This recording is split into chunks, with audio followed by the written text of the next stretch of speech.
Today we're talking about reserve police officers and how they might be the way for you to test out if this is the right career field for you, or even get your foot in the door if you've been struggling. Let's discuss.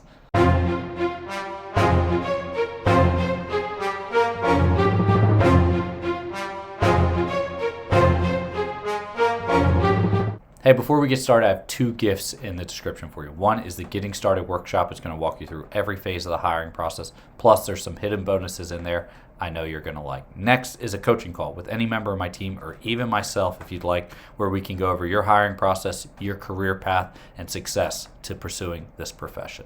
Now, reserve police officers. What are they? How do they work? What's the deal? And just ultimately, will they help you if you decide to pursue this profession in the long run or not? There's a lot of different concepts to reserve police officers, and I'm going to put them all into one huge package, right? So when I say a reserve police officer, understand I'm talking anyone who's working as a police officer, not in a full-time capacity. So someone that is maybe a seasonal police officer, which means you could be working full-time hours, but it's only for a term. You have a term-based contract that you're working as you're a police officer, but it's only for you're hired for a select amount of time. You can also have, reserve where you're required to work so many weekends, or so many hours within a month. And that's a lot of what people typically think when you hear a reserve police officer.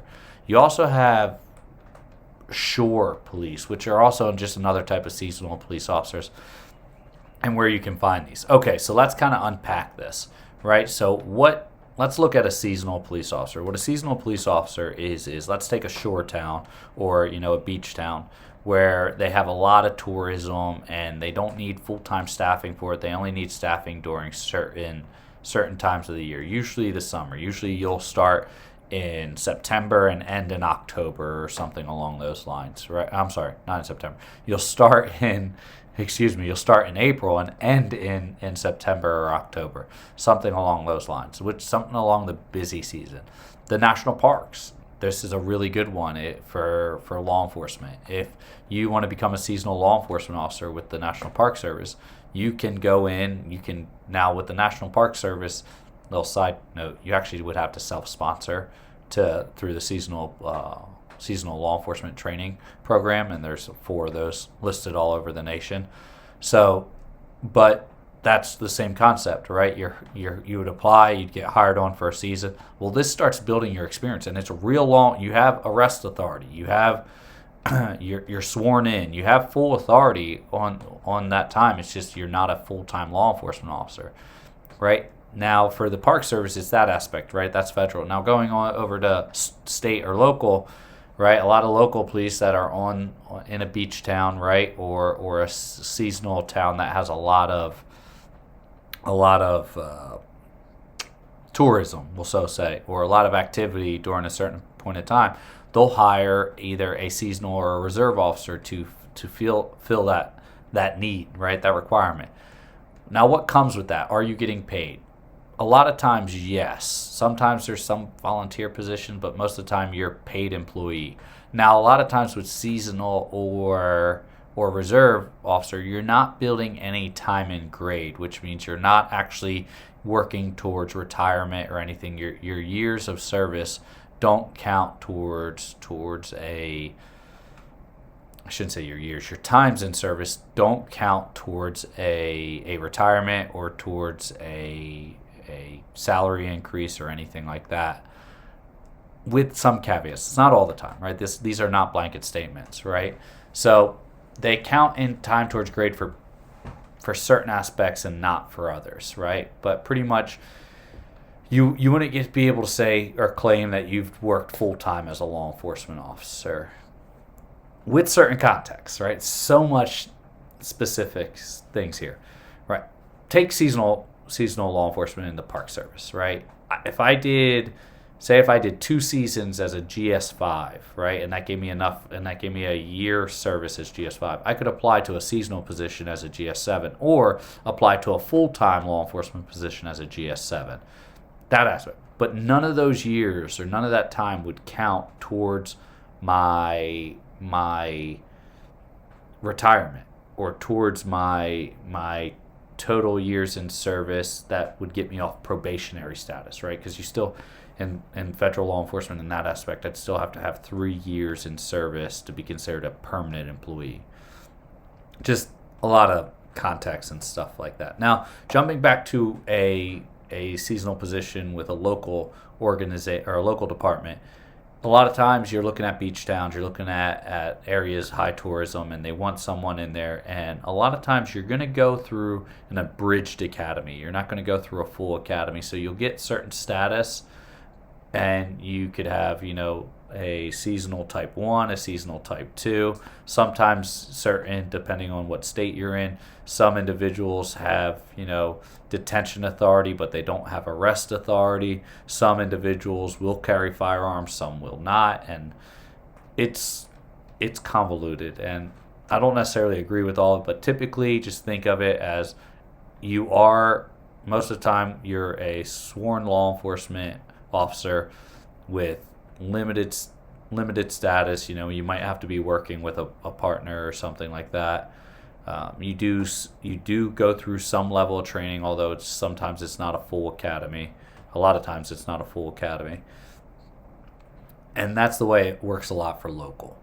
Now going over to the reserve aspect, so take that same concept for seasonal for the local level and apply that to reserve. So say you're a reserve deputy with the county sheriff, or say you're a reserve police officer with a local department that has a really busy weekend. Like maybe they do a lot of events. Maybe it's a tourist town.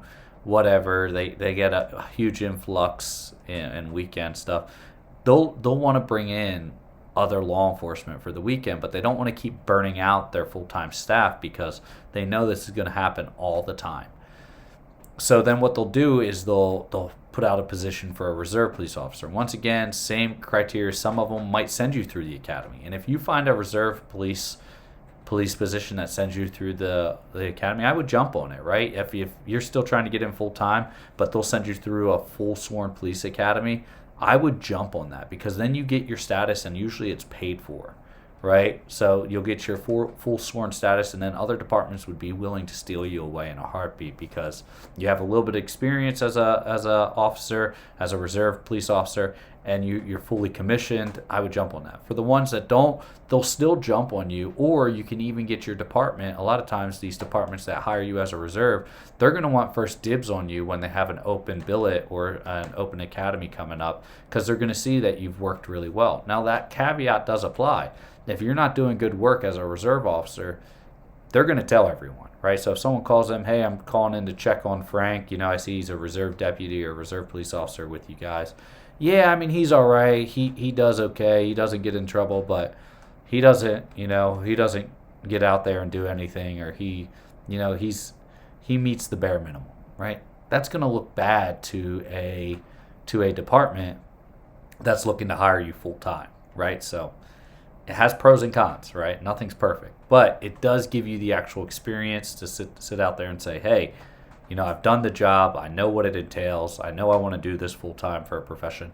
And that's a caveat to you. If you're thinking about dipping your toes into law enforcement, and you're around a department that does do seasonal hirings or reserve hirings, that's a good way to break in to the profession, or to dip your toe into the profession to see, is this the right fit for me, before you completely dedicate yourself to a 6-month hiring process, then a 6-month academy, then a 6-month to a year FTO, depending on how long the FTO is.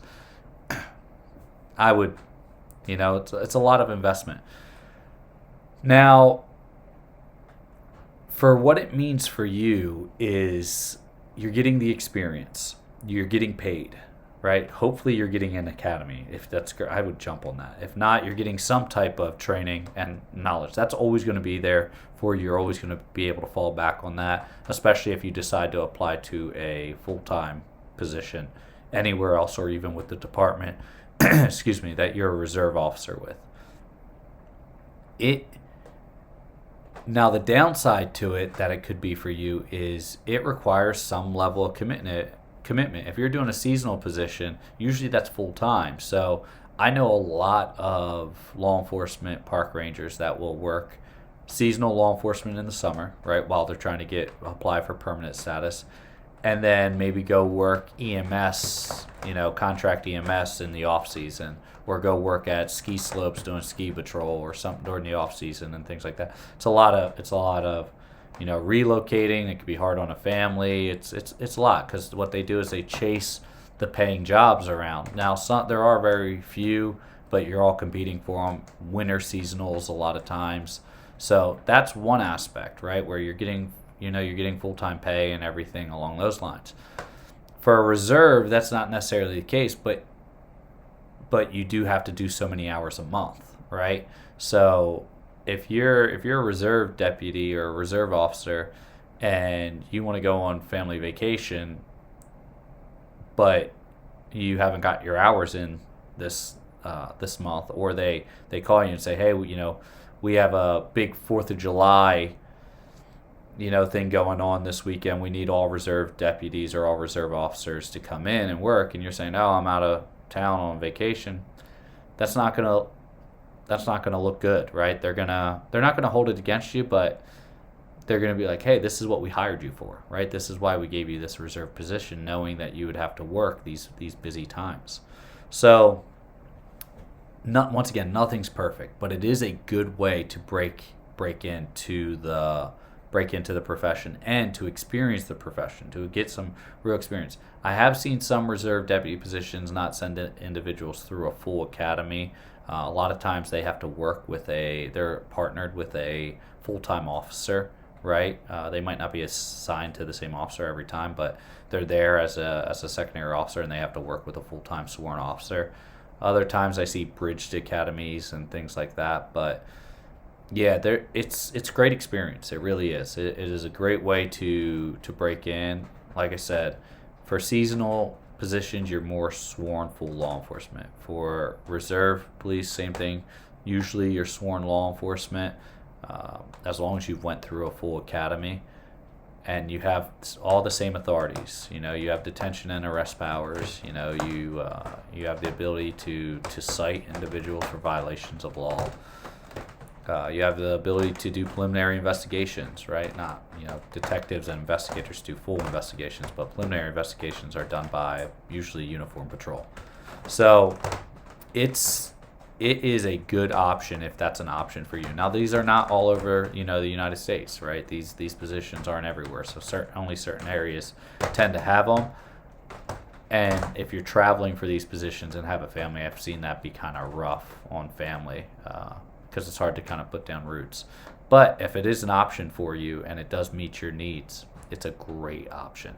Whether it's the seasonal style or the reserve style, once again, you're getting the real life experience, full sworn status usually, and or some type of sworn status, and it's the closest thing to testing out the position. I mean, I don't want to say testing it out, because you have to take it serious, right? You still have a lot of the authority, if not all the authority, that a full sworn law enforcement officer has. So you have to treat it with the respect it deserves, and treat community with the respect that they deserve. But it's a good option. If it fits your needs and it's something you want to try out, I highly recommend it. I hope this helps. Listen, those gifts are in the description for you. The Getting Started Workshop is going to walk you through every phase of the hiring process, plus the hidden bonuses. In addition to that is a coaching call with any member of my team or myself. Stay safe, and I'll see you next time.